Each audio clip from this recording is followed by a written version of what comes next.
بعد إنهاء سنة 2019 بالطريقة المثالية للمنتخب الوطني دون أن تتعرض كتيبة الناخب الوطني الجزائري لأي خسارة في سنة تاريخية حققوا فيها بطولة كأس أفريقيا.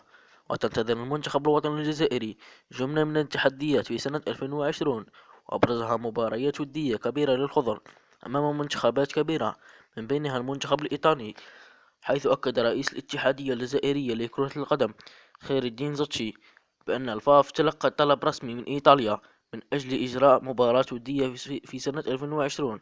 وكشفت مصادر إخبارية موثوقة بأن إيطاليا تريد مواجهة المنتخب الوطني الجزائري في دولة السعودية خلال شهر أكتوبر أو نوفمبر من سنة 2020.